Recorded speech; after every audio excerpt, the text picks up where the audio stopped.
My grandmother left me her house when she died, not my brother, me. And my parents spent the next 2 years trying to take it from him anyway, using me as the excuse. I've been sitting with this for a long time, trying to decide if I even want to talk about it. But I think I need to. Not because I want sympathy, and not because I'm still angry, though there are days when I am, but because writing it out is the only thing that's ever made any of it make sense. Let me start from the beginning.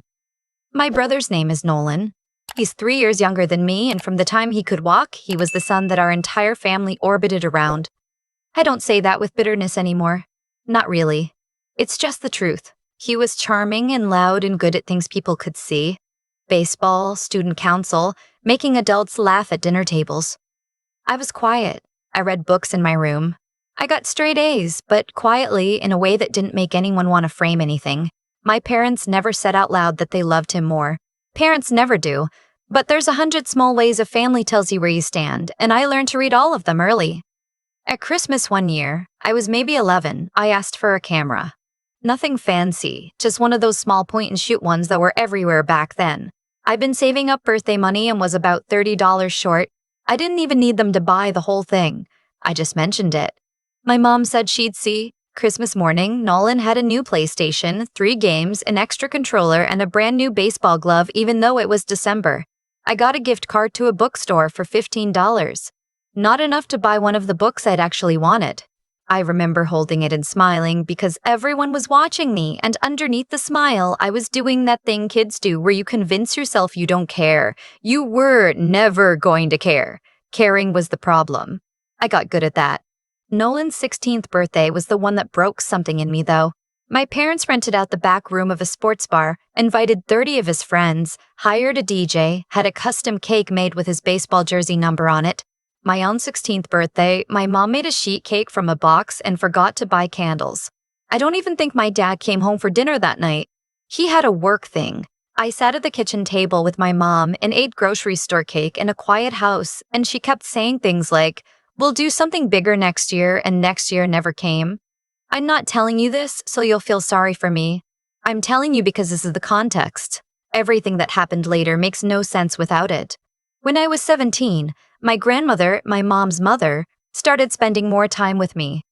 She lived about 40 minutes away, and for a while I'd take the bus out to see her on weekends just to get out of the house. She was sharp and funny and completely unbothered by what anyone thought of her, which was something I desperately needed to be around. She taught me to cook real food, not just the box stuff I'd been surviving on. We'd watch old movies and she'd critique them like a film professor. She listened when I talked. She also saw things clearly. She never said anything directly negative about my parents. She wasn't that kind of woman. But she'd ask me questions sometimes. Careful questions. The kind that only matter if someone's actually been paying attention. How are you really doing? Do you have people at school?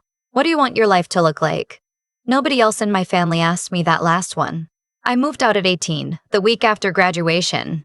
Stayed with a friend for a month, then found a studio apartment I could barely afford by waitressing double shifts. My parents didn't help. They offered to help Nolan get set up when he graduated, but that's a different part of the story. Point is, I left and I built my own life with my own hands from zero, and for a few years it was hard and unglamorous, and I was proud of every inch of it. By the time I was 26, I had my own graphic design business, a small client base, and a one-bedroom apartment I actually loved. I'd also met someone. His name is Patrick, and he is without question the best decision I ever made. He was a freelance writer and web developer, calm in the way that balanced out my anxious edges, and he believed in me in this practical, consistent way that had nothing to do with performance. He just showed up, every time. That was enough. My grandmother's health started declining when I was 27. I drove out every week without fail. Patrick came with me most of the time. We'd bring food and sit with her for hours. Nolan visited maybe twice in the last year of her life.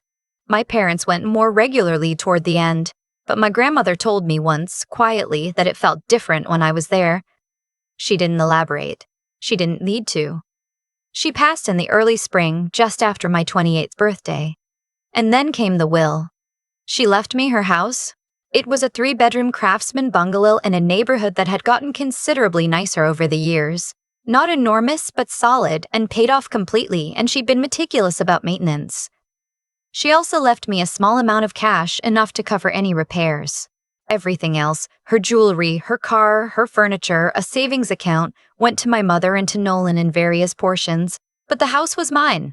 I found out at the reading. My mother's face went completely blank when the attorney said my name. Nolan looked at my parents and then back at the table.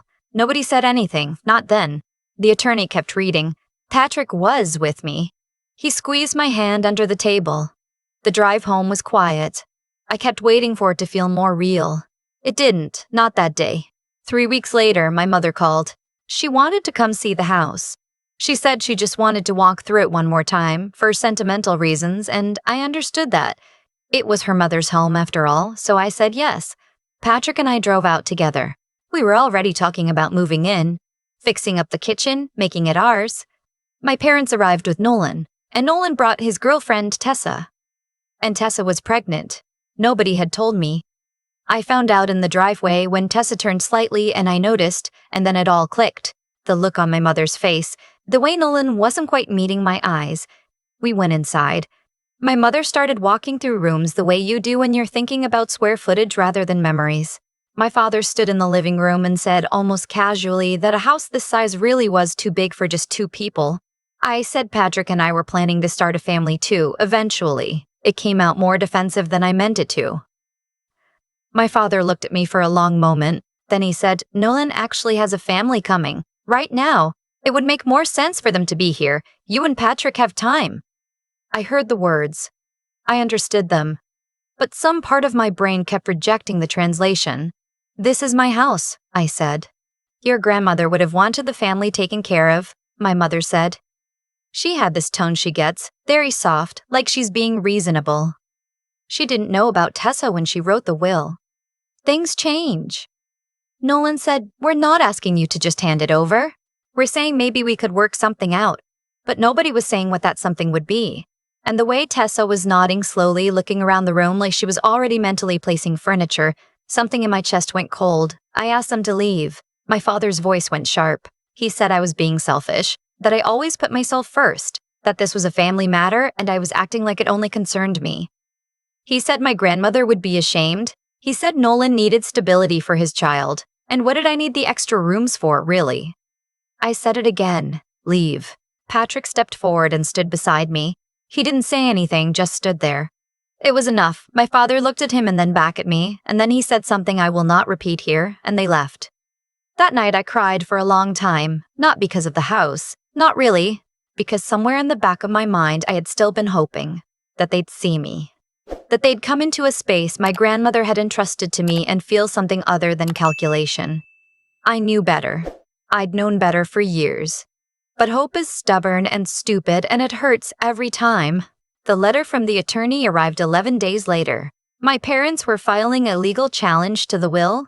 Their argument was that my grandmother had been experiencing cognitive decline at the time of signing and had been unduly influenced by me into leaving the house to someone other than her direct line of family heirs. They were claiming I had manipulated an elderly woman into changing her estate plans. I read it 3 times standing in the kitchen. Patrick read it over my shoulder. He said something I can't repeat in polite company. Then he said, okay, we fight. I was terrified. I'm not going to pretend I wasn't. I'd never been sued. I didn't know anything about probate law. The house was real, and it was mine. And suddenly, it felt like something that could be taken. And that fear sat in my chest for weeks. But I also had something they didn't know about. My grandmother was meticulous.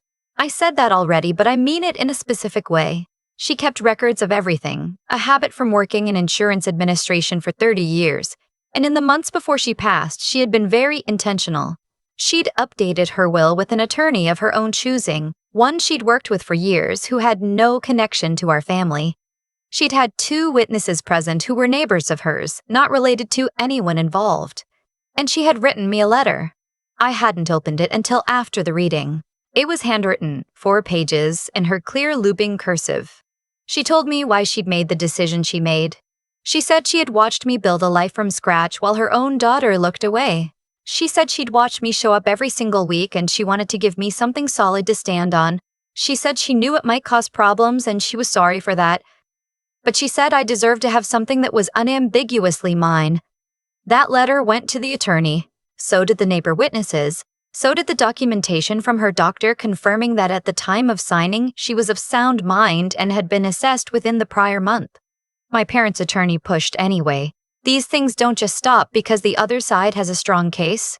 There are motions and delays in hearings and months of your life spent reading documents and trying not to dissolve.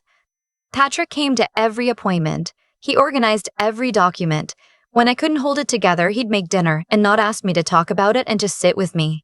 I want to say clearly, he was there, every single time, no caveats. The challenge was dismissed. The court found no evidence of cognitive impairment or undue influence. My grandmother's documented intention was clear, her attorney credible, her witnesses reliable. The house was mine. And the court also found that my parents' challenge had been filed without sufficient legal basis and in a manner that caused me measurable harm, financial, emotional, and in delays to my ability to use and maintain the property.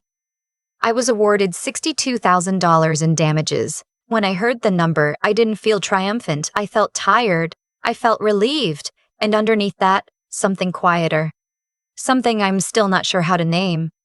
That should have been the end of it. We moved into the house. We repainted. We redid the kitchen floor. Patrick turned the back bedroom into an office. We planted things in the yard. We made it ours. For about 4 months, we had a life that felt genuinely peaceful, which was a thing I hadn't known in a long time. And then one afternoon in October, I was walking back from the neighborhood coffee shop by myself. Patrick had stayed home to finish a deadline, and I turned onto our street and saw Nolan's car parked at the end of the block. I stopped. Something in me went very still. He was sitting on the hood. When he saw me, he got down and started walking toward me, and his hands were in his pockets, which I know sounds like nothing, but there was something in his posture that I read wrong. I thought it was defeat. I thought he was coming to say something finally, to apologize maybe, or at least acknowledge. "You cost me everything," he said. His voice was low and strange. "You know that? Tessa left. The baby came and then she left. Dad's credit is ruined. Mom won't stop crying. And you're just living in that house like none of it happened." I told him none of that was my fault. I told him he had made choices and so had our parents, and that those choices had consequences. He shoved me. I was on the sidewalk before I understood what was happening. My palms scraped against the concrete. He was standing over me saying things and I was trying to get up, and a man walking a dog across the street started shouting, and Nolan looked over, and then he just walked to his car and drove away. The man with the dog came over. He asked if I was hurt. He called the police while I was still sitting on the sidewalk. I wasn't badly hurt. A scraped palm, a bruised tailbone, my knee.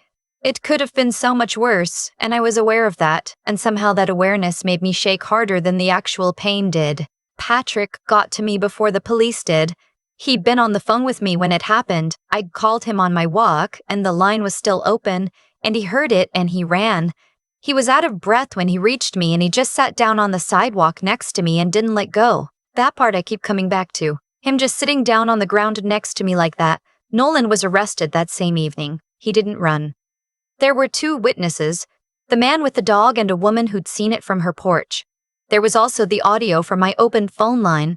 He was charged with assault. The trial took several months. His attorney tried to argue emotional distress, provocation, a family conflict that had escalated beyond anyone's control. But the witnesses were clear. The recording was clear.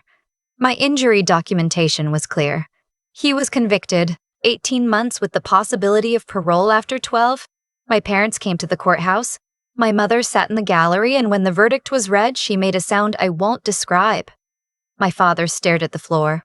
Neither of them looked at me. I looked at them. I want to be honest about what I felt. It wasn't victory, it was grief. It was the specific grief of watching people you once needed confirm, one more time, that they are exactly who they are, and that who they are is not something you can fix or wait out or love them into changing. I drove home with Patrick. He made soup. We sat on the back porch until it got cold. The year after was slow and good in the way that healing is slow and good, not dramatic, mostly quiet, full of small, ordinary things that felt enormous because I'd spent so long being denied ordinary. We got a dog, a ridiculous golden mix named Biscuit who believes the entire backyard is a performance space. We started talking seriously about the future, our future, what we want it to look like. I still go to therapy every 2 weeks.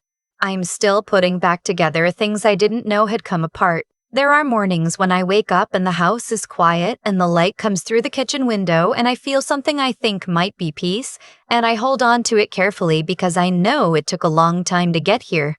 My grandmother knew what she was doing. She left me something solid to stand on, and I stood on it even when it shook. That's the thing I keep coming back to. She saw me when no one else did. And I think, in whatever way these things work, she knew I'd be okay. She was right. I am. I've thought a lot about what my grandmother understood that the rest of my family didn't. She wasn't a philosopher. She didn't give speeches, but she watched. For years, she watched, and she saw the full picture, not just the parts that were convenient to see. That's intelligence, I think. Not the kind you get from a degree or a test score. The kind where you pay close enough attention to the truth that you can't pretend it away. She saw that I'd been quietly building something real while everyone around me looks through me. She saw that Nolan had been handed so much that he'd never learned the weight of anything. And she made a decision based on what was actually true, not on what was easiest or what would keep the peace. The hardest thing about this whole experience wasn't the lawsuit. It wasn't even the moment my brother shoved me onto the sidewalk, though I still feel that sometimes in my hands when I think about it. The hardest thing was watching my parents choose again and again to see only what they wanted to see. They could have looked at the will and thought, why did she leave it to her? What does that tell us? Instead, they told themselves I'd manipulated an elderly woman because that story was easier than the one where they'd spent 30 years failing their older daughter. That's not intelligence. That's its opposite, and it cost them. The court didn't rule against them because of bad luck. My parents filed a challenge with no real evidence, only resentment dressed up in legal language. My brother didn't end up convicted because the world was unfair to him. He stood on a sidewalk and physically hurt someone in front of witnesses with an open phone line recording the whole thing. These were choices. Every single consequence was the direct result of a choice someone made. I think about that when things get hard now. Because things still get hard. Even after the house. Even after the verdict. Even after Biscuit digs up the garden for the 4th time and Patrick pretends he's not annoyed. Life doesn't become frictionless just because the worst of it is behind you. But I've learned to ask myself, what am I choosing right now? What am I building with this moment? My grandmother built something for 50 years. A paid-off house, yes, but also a record of who she was. She was meticulous. She was present. She showed up in a consistent and documented way that no one could argue with in a courtroom. That consistency was her character. And her character protected me when she was no longer here to do it herself. I want to be that kind of person. Not perfect, not without anger. I had plenty of anger and some of it was valid, but someone whose actions over time tell an honest story. Someone who does the right thing not because anyone is watching, but because it becomes who you are. Nolan had every advantage I didn't, and I don't say that with bitterness anymore. I say it as a simple fact. He had more resources, more support, more room for error. And he used all of it to avoid building anything real. When the structure his parents had propped up around him finally fell, there was nothing underneath. I had very little handed to me, and I'm still standing in the house my grandmother left me, with a dog in the yard and a person beside me who chose me back when I was nothing but a girl working double shifts. That's not luck. That's what accumulates when you keep making the small, hard choices every day without an audience. You don't need anyone to see you clearly. Not your parents, not a courtroom, not anyone. If you can see yourself. That took me a long time to learn. I'm still learning it, but I know it's true because a woman in her 80s with a clear mind and good handwriting knew it first and left me 4 pages of proof.